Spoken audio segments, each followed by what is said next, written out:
Hello, hello, hello, and welcome back to another episode of the Bank Shot DJs podcast with your host. I got my buddy Jacob Denny Denenholtz, and I am your other host, Matt the Shrine Shriner. Denny, what is good? What's going on, man? Monday, January 29th, 7:50 p.m.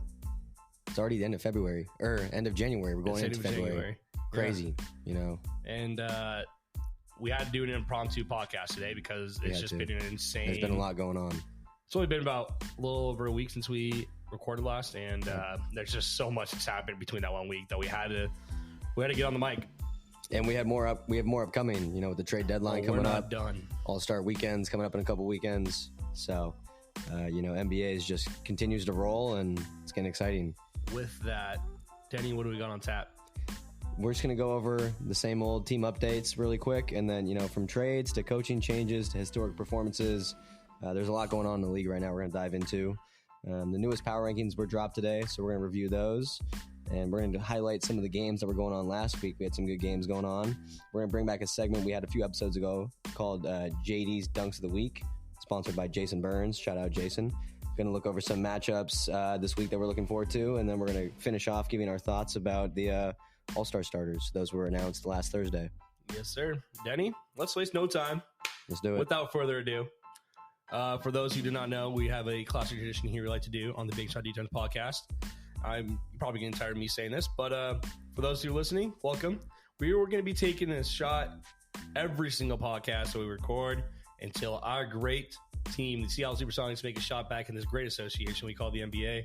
Today we got some Tanqueray gin for our buddy Patio. Happy birthday, Patio. Happy birthday, Pat.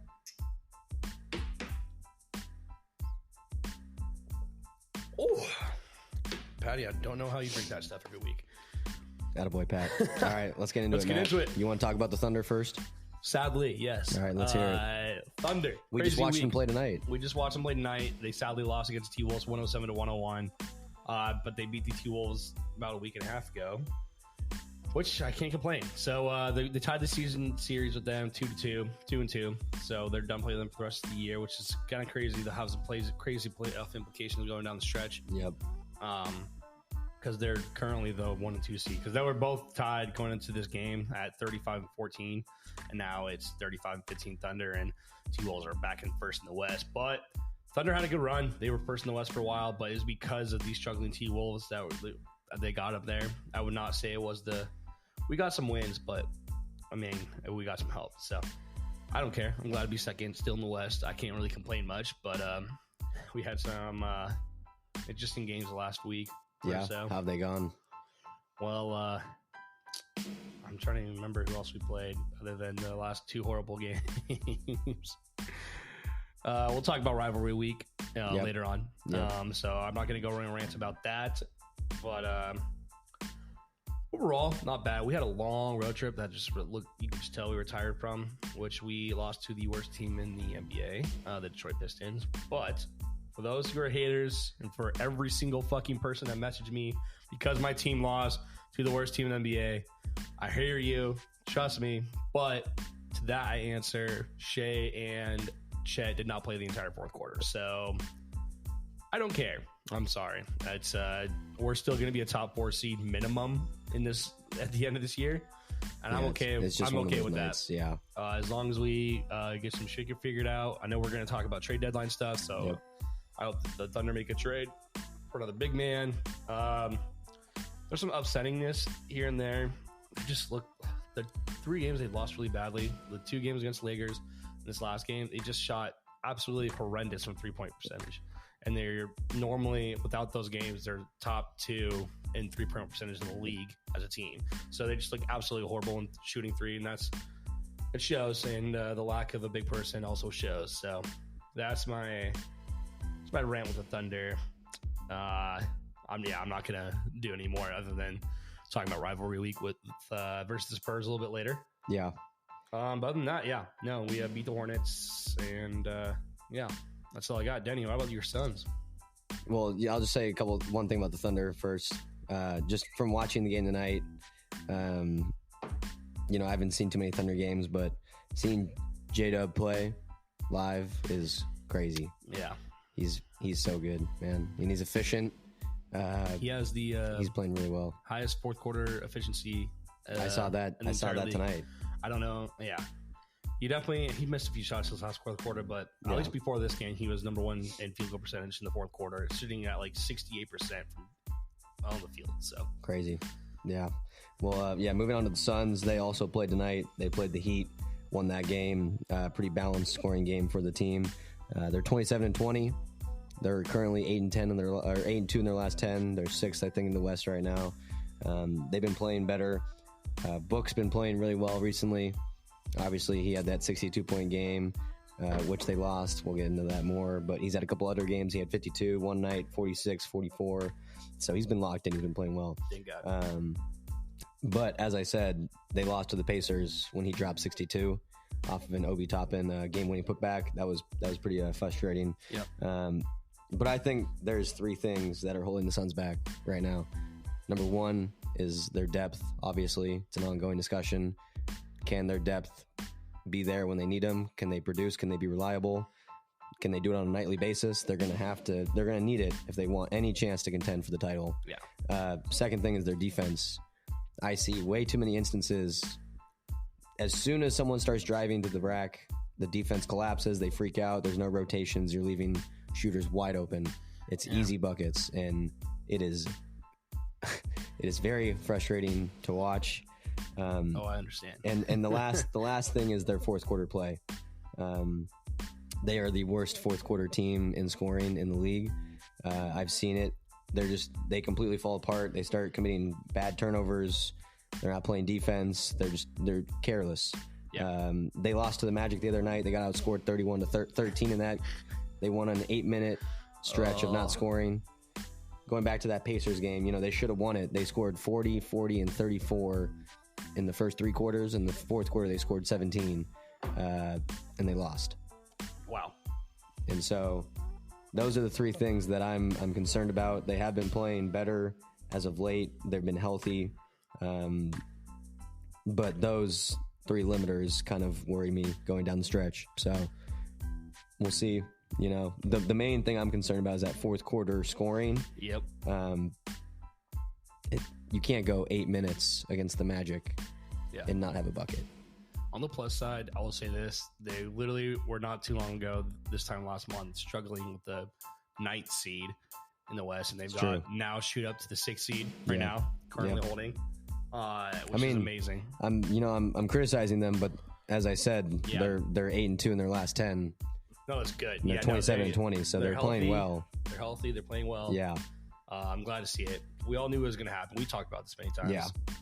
We might be a little bit biased, but they just needed some time, especially those 3 together. But those are just some limiters that concern me. Obviously, we'll go back to it, the next episode. But moving on to league news, Matt, we got another trade.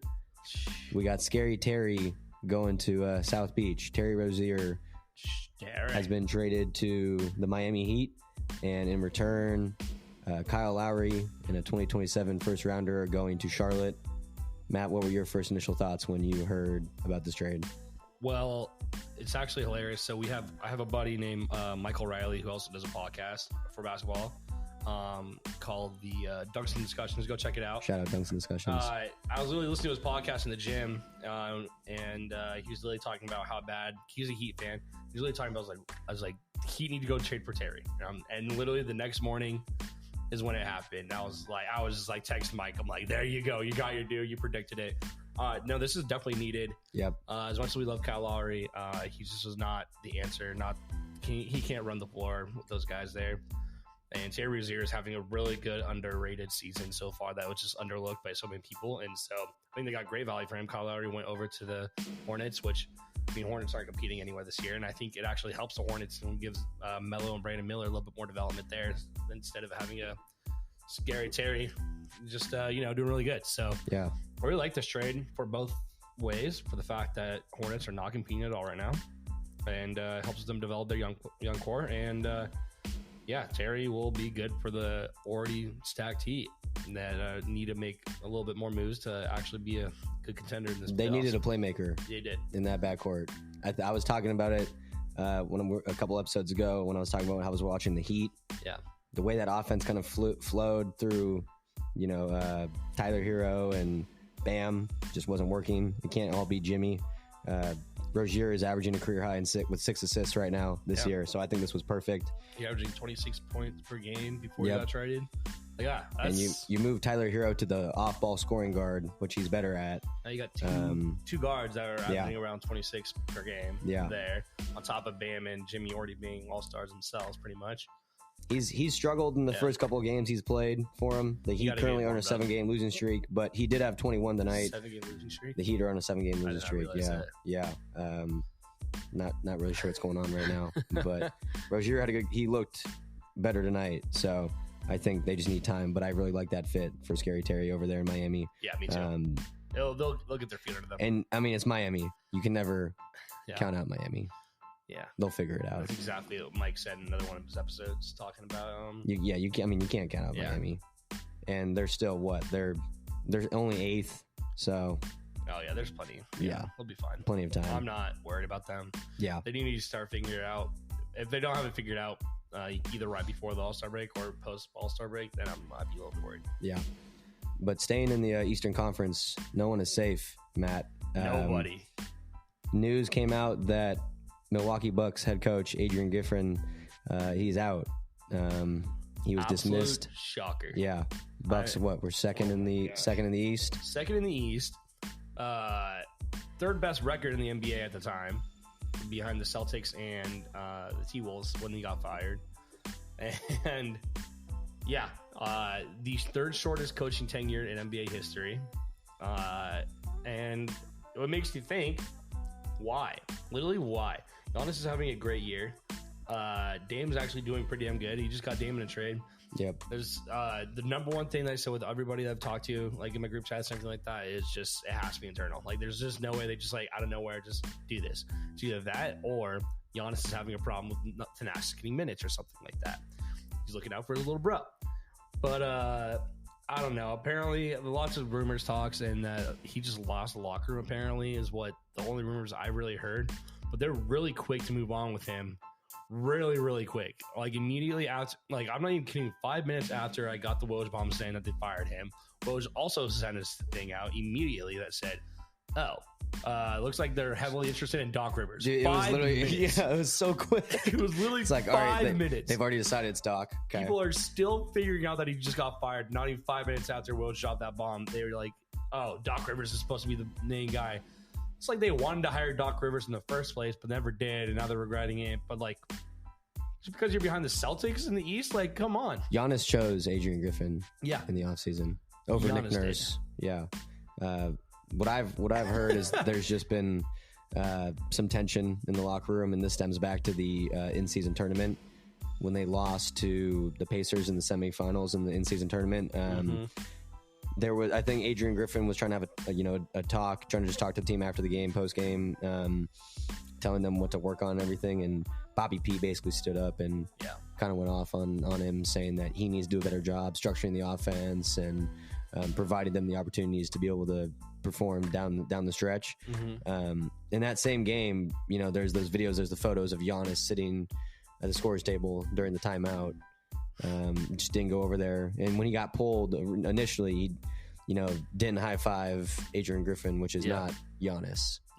So you just started seeing that, and then after he got fired, Chris Haynes came out and said that the front office, members of the front office, started going to practices and workouts. And usually if someone... That never happens. Yeah, and usually if the front office does it, they stay upstairs and they're watching from the window or whatever. But apparently they were down there on the floor, right there, watching and listening to everything. And they must not have liked what they saw, because there'll probably be more stories to come out. Yeah, a lot more will probably come out. But now that you talk about the fact that Giannis is the one that hired it, I think it's gotten to a really bad point in professional sports. I'm not even just say NBA, professional sports, where these high value players are having too much power. They should not. The coach is there to coach you, not the other way around. Yeah, you see with LeBron, with every single coach he's had in LA, every single coach in LA, you've seen that. I'm not saying Luke Walton's a great coach by any means, obviously, but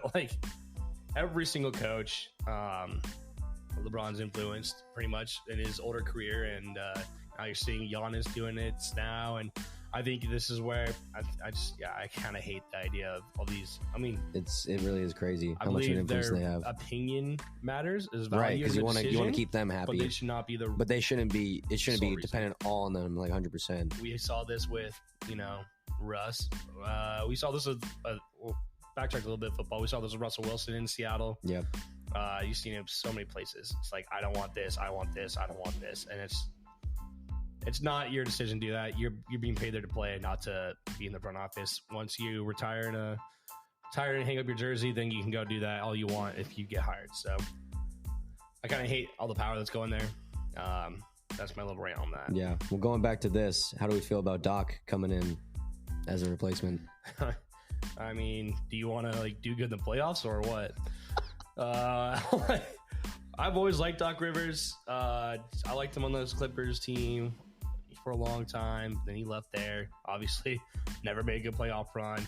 He was with the only championship he won was with the Celtics. Big Three with Paul Pierce, KG, and So and our guy, Ray Allen. This ain't. For all the fans seeing the video, this ain't Giannis. No, it ain't. The OG 3-4. Yes, sir. Yeah. Yes, sir. Our guy Ray Allen. Love him. Yeah. The original Steph Curry. Yeah. But I agree with you. I mean, the track record that Doc has, besides the Celtics, with the Clippers, especially with the Sixers, his playoff record track is, it's not too good. So he's got a horrible reputation for it. And you're going to have people, you're going to have Dame and Giannis wanting to both the ball in their hands when it comes to the final minutes. Yeah. And Doc, you have to coach that well. I'm sorry, but we'll have to see how that happens, because now your first year where Giannis has multiple star power outside of just like Chris Middleton, and Drew Holiday. It's like actual real star power with Dame. And he had to coach Harden and Embiid. Yep. Let's see how he does coaching Dame and Giannis. He had to coach CP3, Blake Griffin, DeAndre. Blake, yep. Obviously, we already talked about the Celtics 3. And yep. So we'll see what he can do. We'll see what happens. Yeah. It's a weird. I just feel like they just wanted to hire Doc in the first place, and they just didn't because of Giannis. Yep. And then Giannis regretted his own decision, it sounds like. So, well, that'll be definitely a hot team to talk about moving forward, especially with Doc there. That guy always just brings a lot with him. Anyways, moving forward, another coach that has been moved out of his position, Wes Unseld Jr. of the Washington Wizards, has been moved to a front office role. They're currently searching for a new head coach. They have some guy named Brian Keefe as their interim right now. It's the Wizards, so I don't really have much to say. Just saw this come out. I think he removed himself from office, because who wants to be in the coaching situation? Yeah, maybe he was the one that was like, I think I need to go to a different role. Who wants to be in that coaching situation? It's not a fun time. What's so funny is they've been a pretty bad team. I know the Spurs are doing pretty good against them tonight. Yeah, but I feel like even the worst teams in this league, Spurs have gotten attention because of Wemby, and Greg Popovich is still the coach there. Yep. And then you have the Pistons, who've gotten that because, one, Kate Cunningham, two, they just are absolutely bad. You don't feel like you hear anything about the Wizards and how bad they are, but they're bad. It's just true. I really haven't looked at any of Jordan Poole's stuff, but I know he's playing like ass. He's probably going to get traded at this deadline too. Him and Kuz probably. I hear it. Oh shit. Yeah. We'll save that for later, but and possibly Tyus Jones too. So it's they could be doing clear sweep. Yeah. OKC style. Hey, they pioneered something in this league. Sam Presti's a magical wizard. For real. Yeah. We had a couple players return to action tonight, Matt. Evan Mobley came back from a 6-week absence. Ben Simmons came back from a 3-month absence. Miracle. Yeah, Mobley had 10 and 9 tonight, 20 minutes. Cavs beat the Clippers. Ben Simmons had 10, 8 boards, 11 assists in 18 minutes against Utah. They took that win. Both those guys are, impact players for their teams. The Cavs right now especially are still been playing really well. I think we were talking about in the last episode, but they've still been playing well without Mobley, without Garland. They're currently 5th. They're 9-1 in their last 10. So bringing back Mobley is big for the Cavs. Yeah, I was just watching them play tonight. They had a good win against the Clippers tonight. Yeah, Clippers haven't really lost recently. Yeah, they were 3-0 last week against some tough matchups. That's actually amazing. They beat the Clippers, and I'm all for it. Yeah, because everybody keeps on saying, "Well, we'll get down to power rankings in a minute," but I'm excited for them. Mobley is definitely a big part of this team. It's because they are. They don't have that many like big guys outside of. Well, Jared Allen's been balling actually. Yeah, so he might see his production slip a little bit, but I still love him and Mobley in the front court. Oh, absolutely. That's a nice front court. Like, it's a nice tandem. Like it puts less pressure on either one. Yep. And so it's needed because you can't have Jared Allen on the floor the entire time. So they can switch off playing minutes on and off. They can play together on the court too. So it's that's a big move for them. And then Brooklyn's 19-27. They're 10th right now. 3-7 in their last 10. Ben Simmons coming back. I can't remember the last time I even saw Ben Simmons play. I can't name it. Yeah, I think I saw he was gone for 3 months.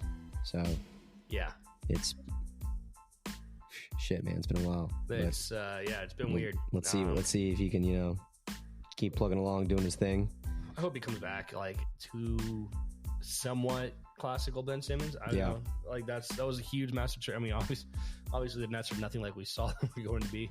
They obviously had Harden and Katie and him, and they had Kyrie at 1.2. The Nets look very different the last few years, but it's like them and the Raptors. Yeah, just look completely different. Yeah, it's crazy. Yeah. Moving on, Matt. Let's talk about the Siakam trade. Pascal. How's it been? He's been playing really well for the Pacers. They're currently 3-3 with him there, but they haven't had Halliburton for those games. And Siakam's been playing really well. 21, 7, and 6.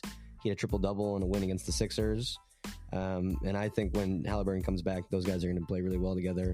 I think the Pacers are going to be a very good team. Also, speaking about those new rules, Hallie can only miss 3 more games throughout the season to be All-NBA, which I did not realize that was also a thing.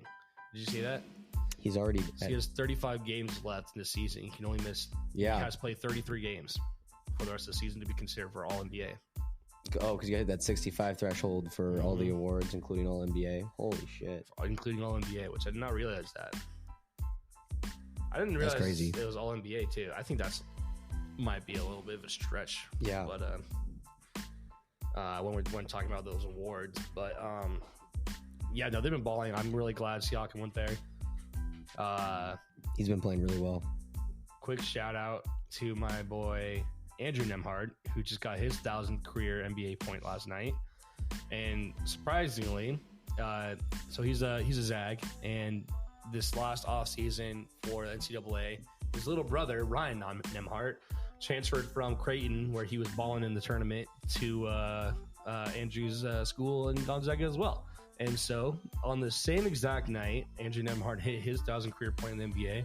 Ryan Nemhard scored his 1,000 career point in college basketball. That's so cool. Nemhard brothers scored 1,000 points, respectively, in their different schools. That's so cool. Careers. Yeah. So, that's really cool. Nemhards are special boys. Shout out to my Zags. Even though not a great year, but I'm not going to dwell on that. But going back to the Pacers, really excited for them. Pascal Siakam's looking great. He looks happier that he's there. He's loving it, and they're 6th right now. Yeah, they're gonna continue to go especially up. when Halliburton comes back. We've seen the difference he makes, how efficient he is. Absolutely. No turnovers. Guy averages like 12 assists per game. So the Pacers are gonna be rolling, and there are other players like Miles Turner. We've talked about Mathurin, Buddy Hield. It's a solid team over there. TJ McConnell. So I like the Pacers. Yeah. Hallie showed up today in Cyclones jersey to support his buddy Brock Purdy. That's dope. Yeah. I'm not going to talk about football. Nope. Because we're upset. Nope. But shout out to the Cyclones. Shout out to my man Jazz Coons. Yes, sir. The boy, former Coug turned Cyclone. Yeah. They did good. Yep. Anyways, moving on, Matt. We've had some crazy individual performances the past few weeks. Yeah. Absolutely crazy. Let's go back to last week. Embiid dropped 70. Boom. I think he had like 70 and 18 rebounds. Yep. Insane. Absolutely insane. Who did they beat? It was the Spurs. Beat the Spurs. And talk about a welcome to the NBA moment for Wemby. And he also had 30 points that game. Wemby did have 30. Yeah. They got destroyed though. Yeah, absolutely destroyed. Yeah. And that same night, Cat dropped 62. But they did not have the Wolves did not have the same outcome. They lost to the Charlotte Hornets on supposedly game winner. A lot of speculation. I have a few of my friends that are T-Wolves fans that were definitely calling for a foul on that last play. But let's just say the T-Wolves coach was not happy with Cat at the end of the game. Well, Chris Finch. Yeah, what did he say post game? He pretty much talked about how it was like, it doesn't matter. It was ugly. Yeah, he didn't care. It's like, you can't lose. You can't put up 60 points and still lose that game like that. Like, it's an ugly win, which he's completely right. Can you put up 60 and be efficient? Yeah. So this is also, Didn't we'll talk about Luka in a second, but then Luka also lost his game with the Mavs, didn't he? Yeah. Yeah. So like, you have these people putting up mass points, but like, at what cost? It's at what cost? Crazy. Yeah. And I'm not shitting on Cat. There's nothing to do. Like, Cat had a great game. Like, good for him. Right. And actually, me and Tholmes and Hammy talked a little bit about this earlier this weekend.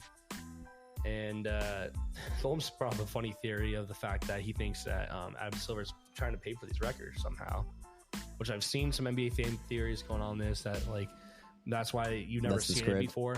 It's part of like, a little script, a little side money that people don't see right off the bat, because this is insane. Like you said, 4-time in NBA history, multiple players off 60 plus on the same day. Like, that's a fun fan theory. I don't necessarily know if that's true. Well, it's crazy. It's crazy moving on to later in the week. Yeah. Because then on Friday last week, Luka dropped 73. And I just checked. They did win that game. They won 148-143 against the Hawks. Oh, so okay. So they had that. It was Book. Book dropped 62. Oh, that's what it was. And they lost to the Pacers. But literally in a 5-day span, you had 2 other guys do that. So that was the 5th time in NBA history that 2 guys did that in the same day. 2nd time in the same week. I mean, that's crazy. All of that, and they still can't catch up with Shea, who's leading the entire NBA in scoring, baby. That's crazy, dude. Not per game, because, he actually plays all his games unlike other people. But sorry, I'm not. It's not a Shea rant. It's not my place. Yeah, I just want to say, headband Luka, different. Headband Book, different. I think it's funny that they both started wearing headbands this season. Here's my other thing. So you had Luka drop 74? 73. 73 points, and where are they right now in the West? Let's take a look. They are currently in the West. They're 8th. They're 8th in the West right now, so they're barely playing.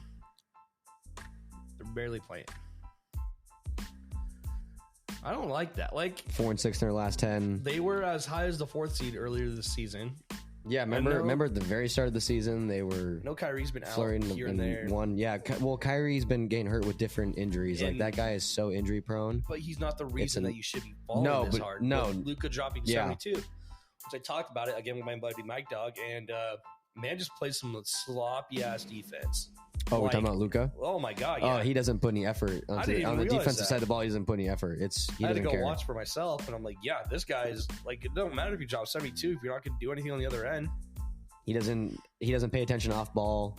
He doesn't really. He's horrible at defense. He just doesn't care. He doesn't put any effort into the defense. So kind of just talking about like these crazy games and just like how Cavs coach popped off on him, and how I know Luka won that game, but just in general, that, and then D-Book losing the Suns against Pascal Siakam. How you talk about how the worst 4th quarter in the NBA right now, efficiency wise. So annoying. It's just like, I think people are literally just going crazy on this offense. Great. We can shoot, like, it is 100% true for the fact that we're just living in a world today where there's just so many good basketball players. That's how great it is. We're just so good at professional scorers because we just practice so much, and we're just at this little basketball evolution for you. You know what I mean?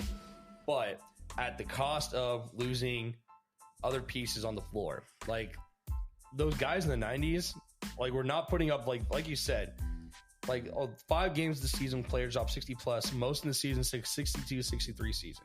Like, you have the 80s and 90s because people play defense. Like, this is the most high scoring games we've ever seen in the NBA. Like, in this stretch, there's just no defense. There's no defense. Yeah. But like, tonight was a great game that I saw defense with. Was the OKC and T-Wolves. T-Wolves are a great defensive team. I think they're the best defensive team in the league right now. Yeah, I think they're the top defensive net rating, and that's because they have 2 big guys and 3-time defensive player of the year, Rudy Gobert, or 2-time. He has gotta be he's got at least one. a couple. Yeah. And Jaden McDaniels is a good defender. Jaden McDaniels, Ant is Ant's a really good two-way player. Yeah. You talk about a guy who plays defense. Ant is a really good defender. We forget that man went on first overall not too long ago. And I feel like he's very underrated still. I'll give him love. He annoys the crap out of me the much he complains. Which, Luka does the same thing, but my gosh, he's a really talented player. I'll give it to him. And he's, plays a lot better defense than Luka too. So I don't know. I just it's fun watching scoring. But I feel like I'm literally watching so many games where it's leaving people wide open, and it's just disgusting. It goes back. It's not just the Suns; it's every team. The NBA, when defenses collapse, someone finds himself open. No one even cares about closing out. Even if it's going to be an open shot, you should still give the effort to go close out. And it gives guys literally the time that they need to sit there, set themselves up, and knock down the shot. See more zone defense more than anything, which is collapsing because the man-to-man somebody's always open during zone defense. Yep. So it's been it's just a different NBA. We've had 4 70-point games in the last year. 4? Yeah, because we had 2 this year now. Yeah. And then last year we had Dame, who I think had 71, and then Spida, who I think also had 71. Yeah, all holding up the paper. And they had the paper, Nothing like the teammates. Will, but yeah. So it's crazy, dude. And like you said, the 5 games this season, player dropped 60 plus. It's most in the season since 62, 63 season where there was 9. That's crazy. We're only halfway through the season. It could happen. It's an evolution of the NBA. So I kind of It's like we were talking about that a few episodes ago. Evolution of the game, the scoring. Obviously, a lot of it has to do with the 3-point shot. You can credit Steph Curry for that. Every position on the floor is got to be able to shoot. Ray Allen for that. I like Ray that. Allen walked so Steph Curry could run. I like that. Let's just put that out there. I like that. No, it's no disrespect to Steph. Obviously, he's amazing. Yeah. Probably one of the best players I'll ever see in my life. Oh yeah. Which I'm so glad I'm going to go down and see him here next month. Who are they playing? Nuggets. I'm going to see Jokic play against my boy Clay. I'm finally going to see Clay in an NBA game. I've not seen him professionally yet, so I'm excited to see that. But you'll see Jamal Murray, MPJ, Julian Strother, KCP. Damn. Kuminga. That's going to be a really good game. And I'm excited. Aaron Gordon. Oh, Aaron Gordon come back to the Bay. Yeah. He's from Archbishop Mitty. Shout out Mitty to all my Mitty fans back home. And you're seeing that Hawaii game. Yeah. I see my boy Rappa. Shout out Rap. Yeah. Anyways, moving on, Matt. Let's talk about the power rankings. Yeah. New ones just dropped today. There's a new number 1 team in the power rankings, and that is the LA Clippers. I don't know if they'll be there next week after we saw tonight, but this power ranking did drop before the game tonight. It's, besides tonight, they've been playing. We keep talking about they've been playing really well. They're 27-8 since November 17th. That was 6 games into Harden's tenure with them. Yeah. So they've just been playing really well. Currently sitting at 4th in the West. Yep. Currently sitting at 4th in the West, 8-2 in their last 10. Obviously, they lost tonight, but they've just been doing their thing. Yeah. Looking at the rest of the power rankings, we got Boston that's still at 2. You got the Nuggets at 3. Sixers at 4, and you got OKC at 5. Yeah. I'm not mad about it whatsoever. Yeah. Here's the thing though, they don't highlight is that I know for sure Thunder definitely have one of the hardest stretches this month. First of all, haven't they had one of the tougher schedules? Yeah, and they've traveled more than anybody else this month so far too. They've had 11 road games to their 5 home games, and it's been tough because they're traveling everywhere, and so. And you saw how bad they did in those road games against LA, both LAs, and then they had that close win against the Blazers, right? Yeah, they beat the Blazers. Is that when Chauncey Billups got the tentacle, or did he get ejected? Yeah, he got ejected, and he was gonna challenge. He was gonna challenge the game. He was gonna challenge the game ending. That's right. Yeah. He decided not to because it was dumb. Because okay, I understand it because he was trying to call a timeout, and it was a split second, a second that the ref didn't hear him, so they called the foul instead. And then Chauncey Billups just got all up into the fucking ref's face. He got teed up twice and got ejected.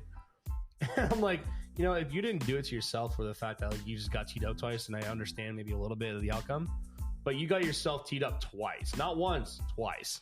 Then got ejected. So you literally just gave free points to the other team. Like you did not have to react that way.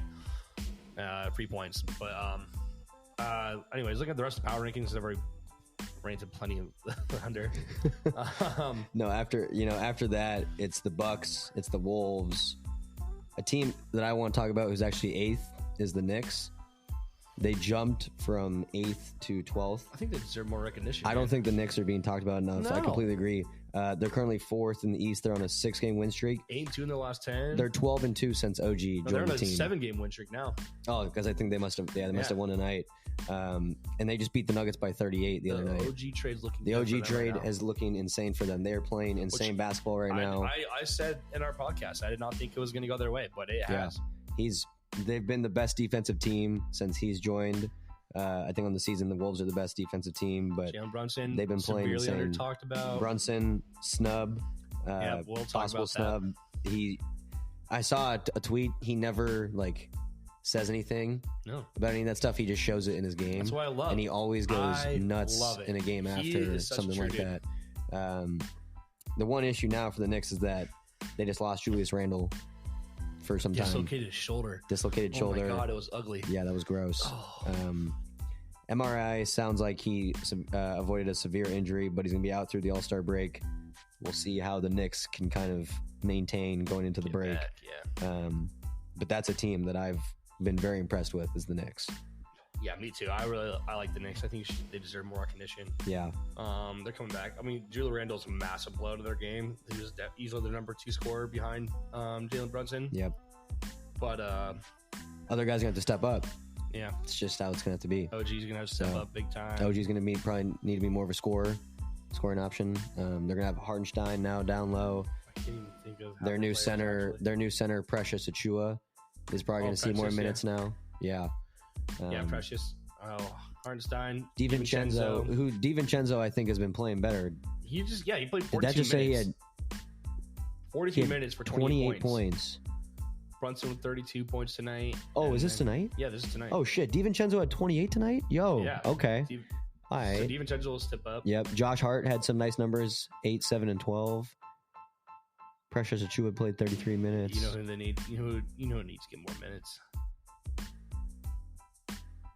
He's sitting down there at the bottom. He only played 2 minutes. He only played 2 minutes. Shout out to Malachi Flynn. Don't give Quinn Grimes 32 minutes, bro. Give 30 of those minutes to Malachi Flynn, please. Quinn Grimes is not. I mean, he got 7 points. But he's just always he's been complaining. Minutes. Yeah, he's been complaining. Oh man, only 2 rebounds, 2 assists. That's not great, but excited for the Knicks though. Definitely a team I've enjoyed watching this year. Finishing out the top 10 of the power rankings, we have the Suns next at 9, which I'm surprised by actually. And then we have the Cavs at 10. And we've been talking a lot about the Cavs. Yeah, Cavs have been playing really well. Obviously, they just beat the Clippers tonight. They beat the Clippers tonight. They have Mobley back. They're 9-1 their last 10, sitting at 28-16. Another possible All-Star starter snub. Yep. Talk about that pretty soon. Yeah. Moving on, we're going to review some games from last week. Some would say there's some rival games here. You guys can be, we'll make some decisions on that if they're true. A little bit of rivalry. NBA likes to create this narrative this week called a rivalry week. Some of these I kind of see. I think they're more just kind of playing player rivalries, not necessarily team rivalries. Right. I think they're just they're trying to create this perception in the media. Yeah. A little bit. One matchup that I've really enjoyed is this Kings Warriors series that's going on. It's been insane. They had another game where the Kings won by 1. The last 3 matchups they've had have been decided by a total of 3 points. Wow, that's actually. It's been a great. I mean, this goes back to the playoffs last year when they won 7-game series. So I've really enjoyed this matchup. I hope they, for some reason, get matched up again in the playoffs. Yeah, that'd be good. If the Warriors can make that push to get even into the playoffs. Light the beam. Light the beam, man. This is a great matchup. Another all-star snub, possibly. Another all-star snub. Going on to another game that happened last week. Actually, was a rematch of Chet and Wemby. Thunder Spurs. I actually don't even know what the score of that game was. It was a blowout. I know it probably wasn't good. It was an absolute 140 blowout. To 114. Season high for the Oklahoma City Thunder. What, in total points? Yeah. Shit. I gotta say, very, very, very bad Spurs. But in terms of rivals, Chet and Wemby both played a lot better. A lot better. A lot better. A lot. Wemby had 24 and 12 of 4 blocks. What did Chet have? Chet had 17, 9, and 4. With also 3 blocks. So they both played a lot better in this matchup. But outside of that matchup, I mean, Matt, do you have anything to say about this game? Did you watch this game? I watched this entire game, actually. What were your thoughts on this game? Give us a little recap. It proves my point that Chet should be the rookie of the year. I've said it so many times. I'm going to continue to say it. Spurs are so bad. And the fact, like, here's another thing. So, Wemby, I think, I'll look it up here in a second. But it's like field goal percentage. They were just not good. Like, Wemby took the same amount of shots as, no. Like, Wemby took, I think it was like 8 or 10 more shots than Chet and only got more points off of free throws. Like, and Chet's not getting to the free throw line. That's the one thing I want Chet to be better in his game. He's not super confident in his drive game yet because he doesn't want to foul because he dealt with that earlier as a rookie, like earlier in the year where people are just, trying to draw offensive fouls against him and they'll call it against him every time. But it was kind of funny. It was a blowout. It was the fourth quarter and it was just at the end, they just like went at it. Fourth quarter, like OKC's up by 30. I did see some of those highlights. Yeah. They were going back and forth. That was cool. That was cool. So fun. Yeah. And I loved Chet's response to it. Going back to that, like Chet's response to it was amazing at the end. He pretty much said, yeah, it's fun and respects Wemby and everything like that. But at the end of the day, he's just trying to, get the win for his team, which is like he's trying to be a team player. He said the rivalry was fun and all that, but like he just like, it's take care of the team first and then I can do what I need. And he got to the rim. He was, and Wemby going at it. Everybody's think Wemby had a great magic because he like bumped his chest. And then Chet bumped Wemby on the next play. And then they called a foul on Chet, but not on Wemby when Wemby does it. I was so pissed off, dude. I was literally the exact same thing. Because they protect the rookie of the year. They protect the 8-win rookie of the year. Ooh. It was just dumb. Like when the Spurs can be better, I think this will be a lot more. It'd be more competitive. Like, I know it would be a lot more. It'd be more fun. I think if they're putting up these numbers and it's yeah. I mean, Wemby's been averaging 25-9 with 3 blocks the past month, so I've been impressed with that. Like next person who did good on this team was Devin Vassell. Devin Vassell fan club. Devin Vassell fan club. Shout out. Who is Blake Wesley? Exactly my point. And Malachi Branham.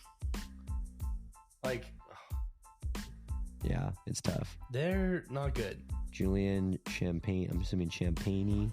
I don't even know. Sohan had 2, 4, 5. God. Yeah. I don't know. They're not I agree, though. It would make that matchup a lot more fun if it was actually close games. So, like, I don't even care if Wemby's scoring 30 points on them. If they're fucking getting blown out. Yeah. Like, make it mean something. You want a participation trophy just for playing on a shitty team? Go for it. I don't care.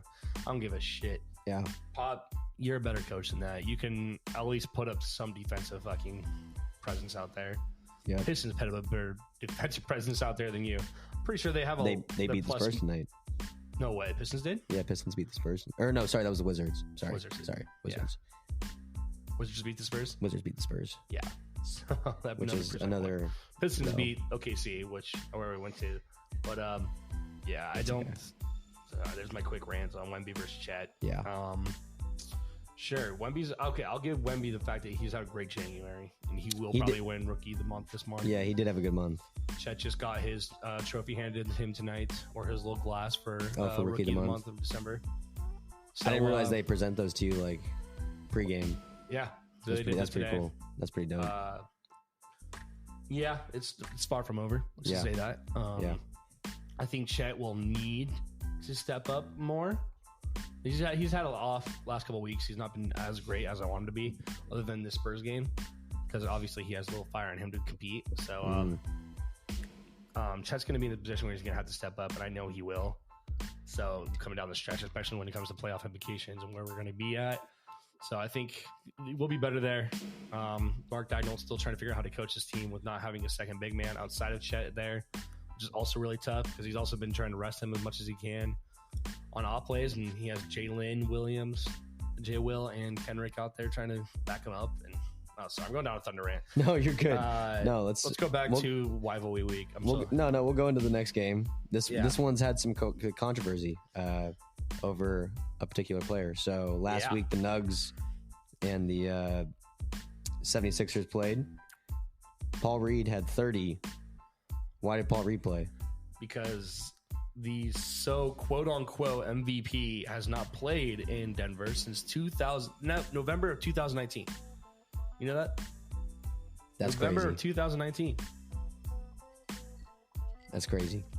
Yeah, and so there's a lot of speculation there. Nugs Why won. is that? Why does he just not like playing that altitude, or what's? I don't know. No excuses. He just doesn't like. Didn't they just play in Philly recently? Yep. That's why I was so confused. I don't know. I do not know. There's lots of fans because there's a lot of controversy right now because of it. Well, that goes against the player participation policy. Coach Malone went off in the press conference a little bit. He didn't make sure not to step over his toes or anything like that, but pretty much said like they were told at the beginning of the season this would call for an investigation because he was not on the injury report all week or any time since the game before that, which was against the Pacers. Yep. And so he was not on the injury report whatsoever. There's wasn't other it like, people wasn't on it the like injury 15 report. minutes before the game? That's what I saw. Yeah. That he got put on the report. 15 minutes, but they had people like Tyrese Maxey and Tobias Harris who was on the report, but not Embiid. Not one single bit. And then all of a sudden, right knee soreness, and then Mike Malone did give him credit. He said, we watched that game. We saw that he hurt his knee a little bit like that. Mm-hmm. But why say he's out on the very last second there? So they're good. The NBA hasn't announced anything that they have an investigation there for that, but they should. That's what they told them they're going to do. They need to keep to their word. That was still a close game too. It was a lot closer than I thought. 105, 111. That's pretty impressive actually. That happened. Paul Reed at 30. Yeah. What was that? And also after this, Joel Embiid could only miss 4 or 5 more games, or it's 5 more games before he can miss. Kelly Oubre had 25 in that game. Yeah.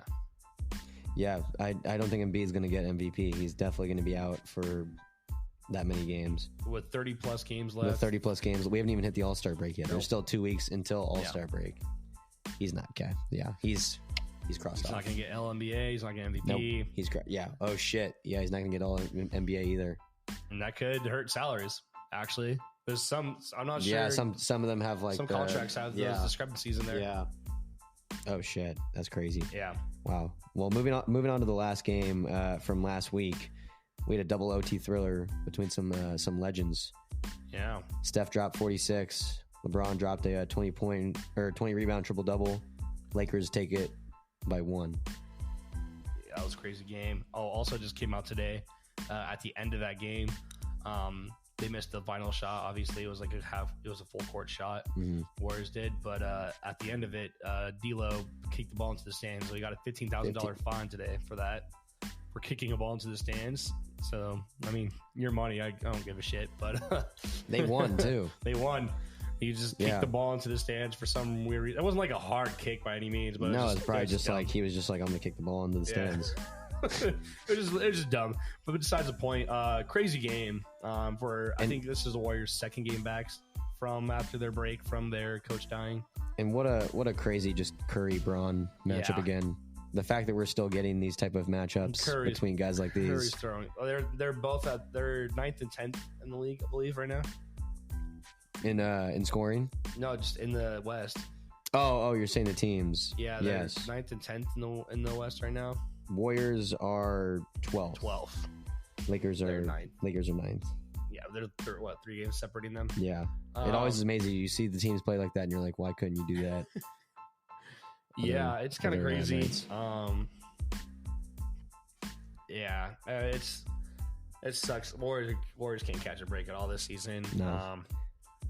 Well, I hope that they can be a part of postseason play. I hope they can at least get into the play-in. I think they will. I think this All-Star break is going to be so needed for them. After their coach deal, which RIP. Yeah, horrible. It's horrible. I can't put into words how that feels. I can't sympathize. No. I can't empathize with them because I have no idea. So I'm not going to sugarcoat that. RIP Decky.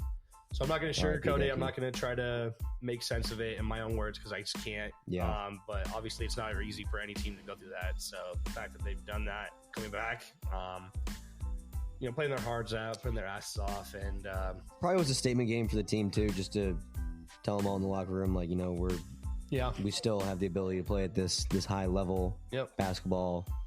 We have some more motivation to do it.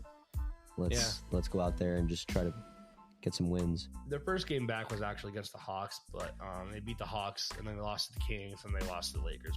So that Kings game was a back-to-back really tough games. Yeah, against two teams that are pretty kind of rivals over there, all California teams. So all California teams. All California. Oh, God. So it's tough for them, and now they have the Sixers tomorrow night. The Warriors do. We'll see if Joel Embiid's scared to play in Golden State. And then they play the Sixers again in 2 weeks or next week. Yeah. Not the easiest schedule, but I mean, but they still got the Grizzlies. You gotta not lose to the Grizzlies like they did up there. So again, before that incident, So, we'll see if they can just maybe use that as momentum. But let's move on to JD's dunks of the week. JD, just want to talk about a couple of games that we have going on next week. That should be some pretty good games. So tomorrow night, Halliburton is supposed to return. We have the Celtics against the Pacers. Pacers won by 2 in their last matchup. These guys have split the season series. It's 2-2 so far. Now the Pacers have Siakam. Matt, any predictions for this game? With Siakam now in Indiana.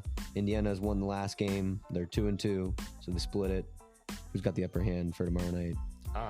Obviously, I'd love to say the Pacers. They got some momentum going, so they keep the momentum coming up. Yeah, I think they have a great chance.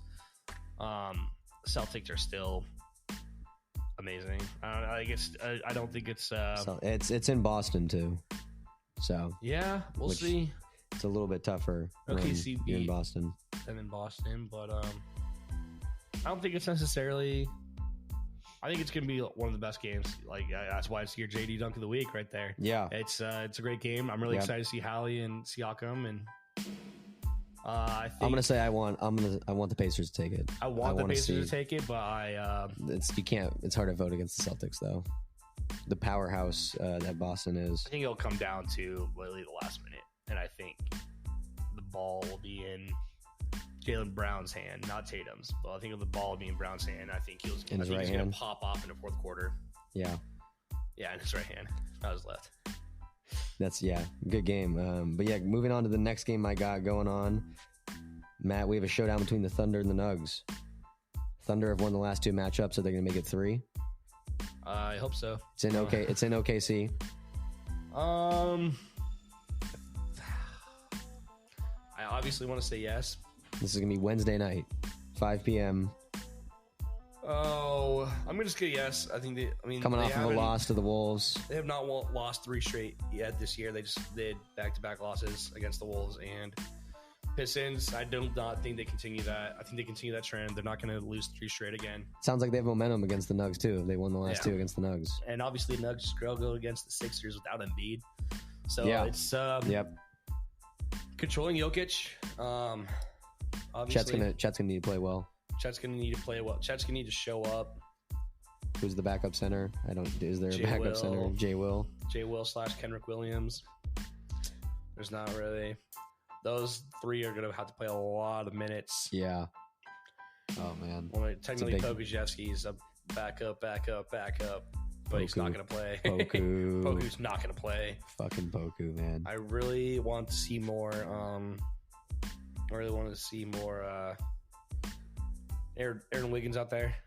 Aaron Wiggins He was playing well tonight. He's defensive. He's really good. I like Aaron Wiggins. I want to see more Aaron Wiggins. Good corner 3 guy. Mark Dagnall, hear me now. Bench. Keep Micic on the bench and bring out my guy. Get Vaseline out of there. Bring Aaron in. Dude, no Vaseline. Yeah, put Aaron Wiggins in. It'll be a defensive match. I don't even think that. I think it's at the. I think Thunder really need to go actually offensive here, because I don't think the Nuggets have been crazy offensively lately. Yeah, I think if they can just consistently score each possession, they don't get too many turnovers. That's going to just be the issues, that if they can just match the Nuggets. Is Jokic absolutely going to drop like a 25 triple-double against us? Yes, but we can still win. Yes, he will. But we can still win. Just if you can limit the guys around him. It seems like MPJ has been a little bit inconsistent as of late. If you can kind of keep him contained, you keep Aaron Gordon off the boards, that's where he gets a lot of his points, his second chance points off the boards. Contain those guys, should be looking good. Let's go to my last game for this coming week, Matt. We got the historic rivalry that continues. LA, Boston. It's going to be in Boston. Celtics have taken the last 2. They're taking it again. Do you think they're taking 3? They look like trash. They're not going to win in Boston either. Yeah. I think they're going to take 3. Yeah, it'll be different. Hopefully, it'll be a good game, though. You know, LeBron, one thing I do want to mention that I was going to talk about against the Lakers versus Warriors game was the free throws situation with the Lakers. Yes. We've seen another discrepancy in free throws. We've seen another discrepancy. Obviously, we had the Raptors coach, Darko Rajakovic. It's complete crap. He ranted really hard about them getting unfavored in free throws, and now Steve Kerr said he held back his words. It was his words. I'm going to hold back my words because my mother's here. Because mother was there at the press conference. Those were his words. So he held back his words at the press conference. But the Lakers got an insane amount of free throws compared to the Warriors. And I think there's a little bit of truth to both of these for the fact that the refs have always and will always, as long as this man's still in the league, favor LeBron James. And I hate it the most. I hate it so much. It's just true. He's been a flopper his whole life. He just wants to foul. That's part of his game. And he gets it. But at the same time, I think that Lakers offense is very different from the rest of the league. Most of the league are driving, kickouts, and three-point shooters. The Lakers are not a three-point shooting team whatsoever. They're not great at it. Some of them can make it here and there, but that's why they are driving to the hoop a lot more. Obviously, you have AD and LeBron down there. Of course, you're driving to the hoop more. And, Torian Prince as well. And Rui Hachimura and Christian Wood. Trent, talk to me about this. I'll give you a little bit of praise here, Trent. I'm sorry. I hate doing that. I hate giving you praise, but it is a little bit the fact that their play style is a little bit different. So I think that's going to come into effect here in Boston as well. But Jason Tatum, Jaylen Brown, don't shy away from the hoop. Kristaps will be huge against AD. Yeah. I think that'll be a big matchup. I think that's got to be the matchup of the game there for the Kristaps versus. It's a great matchup. AD. I will say someone who's been playing really well for the Lakers as of late, D'Angelo Russell. D'Lo. He's been playing very well the past couple weeks. He's been averaging 26 past few weeks, 26 and 6. 3-point shots been pretty money. Damn. He's been doing well offensively. He's been facilitating well. I only know most of this because I picked him up in fantasy, and he's been doing very well for me. So I've been ecstatic about that. But that'll wrap up JD's Dunks of the Week. We'll monitor those games and kind of review how they were. Yep. Let's finish off tonight, Matt, reviewing the All-Star starters. These were announced last Thursday. The All-Star reserves are going to be announced this Thursday. We will definitely be talking about those in another episode, as well as a trade deadline episode. We're gonna be doing entire episodes before we reach February 8th. But let's look over these rosters. Let's move the East. Let's look over the East. So for the guards, we got Halliburton. Deservingly so. We got Dame Time. Mm-hmm. We'll go through the whole list and then we'll talk. Yeah. We got Hallie, Dame, we got Tatum, and then we got Embiid and Giannis. Okay. Looking at that list, Matt, who is left out on this list? Who maybe shouldn't be a starter right now? There's 3 guys that I can honestly say I would have chosen over Dame. That is, let's hear him. 1, Jalen Brunson, who's been balling. 2, Donovan Mitchell.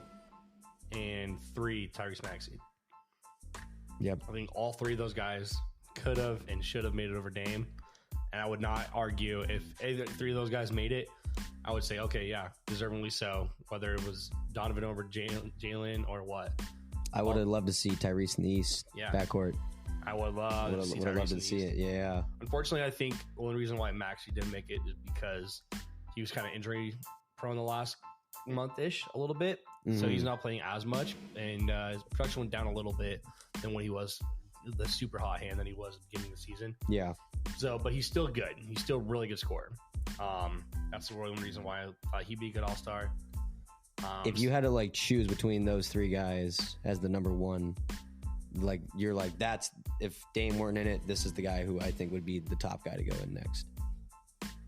I think I'd choose Jalen for the fact that they're the number 1. I mean, they're number 4 seed right now, and he's killing it. Yeah, I think I'd have to go Jalen Brunson. I also have him fantasy. So what do you? My questions to you are: I'm looking at another guy here. He's averaging 27 and 11. I'm wondering what your thoughts are. He was a top vote getter in the fan votes. That's Trae Young. Oh, yeah, I guess Trae's good. When the starters came out, I was just looking at the fan return voting that we've gone over, and I saw in the last one, the second guard was Trae Young, I think. So, Dame is averaging what, 25?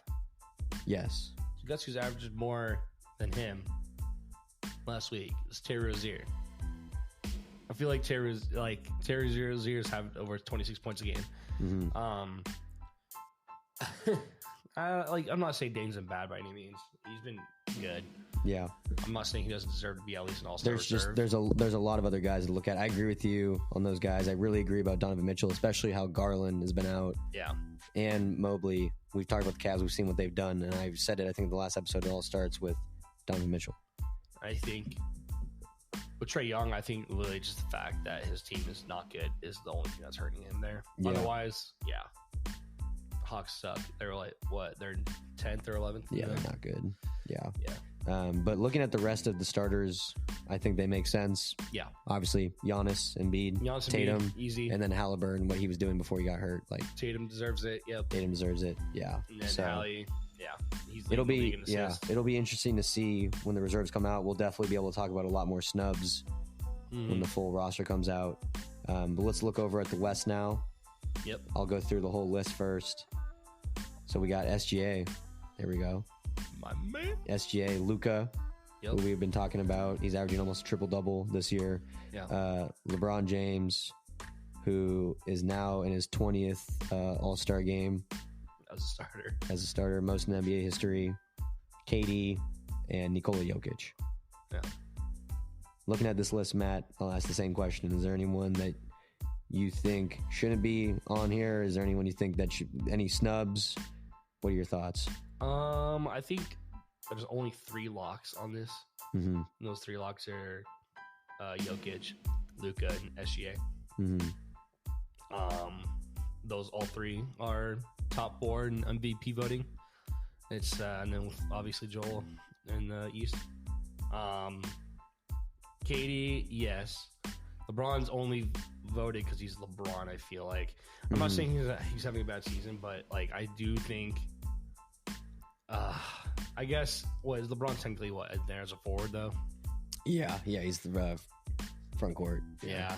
So I think one front court player that's doing better than him and his team's doing way better than him is Domantas Sabonis. He was leading the league in rebounds. He just had 20 and 26 tonight. Yeah, 26 rebounds. 26 rebounds. That is crazy. LeBron's averaging 25, 7, and 7 right now. It's not a bad stat line. Shooting 39% from the three, 52 from the field. It's not doing bad. It's just the fact that, like, I feel like if you, like, okay, play the same card for the Trae Young on LeBron. LeBron's just in there because people think he's the GOAT. Yeah. Michael Jordan's I'll bring an argument.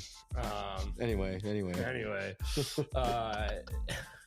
I think he's purely a starter because he's the GOAT. No, he's not. Just for who he is. And I think it's kind of unfair to like DeMontis Sabonis. Some people were saying that Steph Curry was snubbed, which I don't think Steph. This is what's tough. I know we're just talking about how good the guards are in the East. I think the guards in the West are even. I think it's like. I think Shea and Luka are like clear cut, but like that's how good Curry is too. That like I think they're clear cut the 1 and 2 guards in the West right now. But Curry's so good, he also could have made it. De'Aaron Fox really good, could have made it. Question about Steph. When was the last time Steph wasn't a starter in the All-Star game? Year. That's so crazy to think about. Right? Yeah, probably. Yeah. Like he's probably been one since probably like 2014. And I know it's not. It sucks is because it's not his fault that he's not. Well, the league's changing. The guys are getting older. Pulled up by any chance? Steph Curry stats for this year. I'm trying to remember what other people were saying because I was very okay with that. Curry's averaging 27, 4 boards, 5 assists, shooting 40% from 3, 44 from the field. I'm trying to think of other guards. Other guards, or so I have the fan return voting pulled up from the last one. Other guards that were up there that are not, that weren't in there. James Harden was up there. Anthony Edwards. Oh yeah. De'Aaron, Book. Yeah, so I mean, okay, as starters, if you only pick 2 guards, I think that's still, I'm not mad at that. I think that's absolutely correct. How about forwards, front court? So I was about to ask you, because someone that I was looking at, his stats may not be as crazy or as good as some of these other guys, but think about the way the team's playing and how he's been doing actually as of late. Kawhi Leonard. Yeah, people were saying Kawhi was snubbed. So, but if Kawhi was snubbed, he would either have to go in for LeBron or KD. So your choice there. You choose that. You choose me who you're taking out for that. I'm leaving KD in. But that's the thing when you look at this records again, like the Clippers team are doing much better. Yeah. Than both those teams. They've been skyrocketing. A couple other names that were on the front court list from the fan votes. Sengun. I don't know. Paul George. Maybe. Wemby. Chet. Sabonis. That's so crazy to think for the front court. 2 of the guys in the top 10 for fan votes were Wemby and Chet. Rookies. Yeah. That is pretty crazy. Oh. Okay, I honestly think... I know you're going to hate me here, but I honestly think either Kawhi or Paul George should have made it over KD. Over KD. I would lean towards Paul George. If it had to be someone, you think it'd be PG over Kawhi? I would lean towards Paul George because I guess from what I've seen, Paul George has been so clutch for this team lately, and he's looking amazing, but better than I've seen him in a long time. That's not to you're not knocking Kawhi. on Kawhi at all. He's been amazing as well, but it's I think I'd put PG in over. You got more stats pulled up. PG's been having a good year. PG and Kawhi have been both having good years. I have Kawhi's numbers up. Kawhi's averaging 33 or 23 right now. If he was having 33, we'd be having a different conversation. But him and Paul George are both averaging kind of the same stats or points wise. They're both averaging about 23 points per game. So I guess I guess I can't put them over KD. What KD's averaging? What he's averaging 28, 6 and 6 almost. 45 from 3. Okay, no, KD stays in there. KD stays in there. Yeah, I think LeBron's averaging 25 this year. 25, 7 and 7. Almost 40 from 3. That's tough. I think they did it right. I think I don't think the West is messed up by any means. I think I still think you have to put DeMontis Sabonis as a starter. That's just ridiculous. Like, let's think of like everybody else that's like led the league in rebounds the last few years. I swear to God, they've probably been a starter. Crazy. Like, who led the league in rebounds last year? I'm trying to think. It might have been AD. He was an all-star starter. Or Jokic. Obviously. Fuck. Why the... Yeah. That actually doesn't really sense. Were we looking at... Well, that was most rebounds. What about per game? Also, that's the 21 season. Oh. Let's go 23. Oh, yeah. We should just look up how many assists... Or, how many rebounds they were averaging.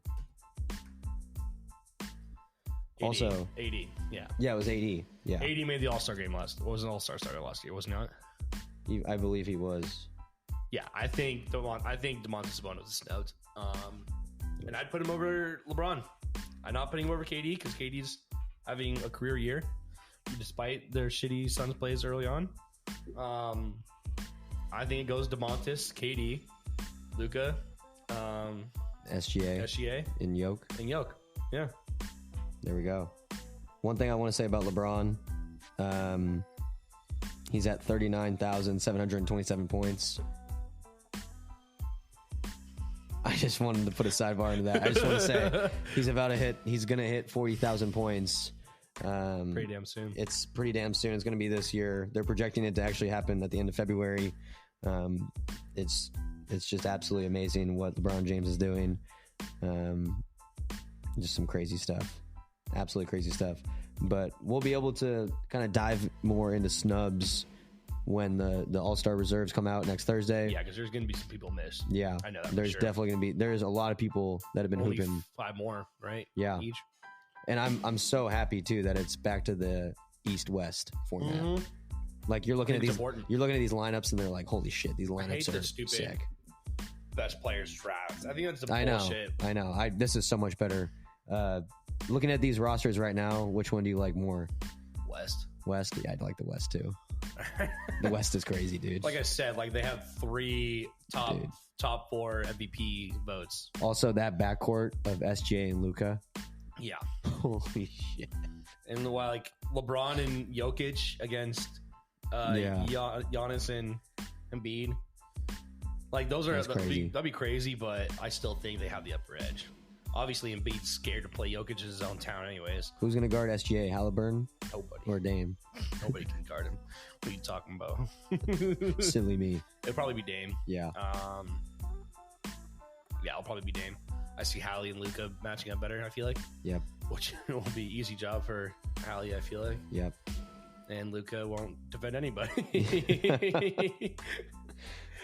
Well, this was a great episode tonight. Yeah, it was. You know, there was a lot. There's just like we were saying, there's a lot going on right now in the association, and we had to get going. Had to get another pod going. But we're planning on. We're gonna have another one, which we're gonna talk about All-Star reserves. Yep. We're gonna be talking about any type of league news that will happen between now and then. Yep. And then a majority of what we're gonna be talking about is Trade Central.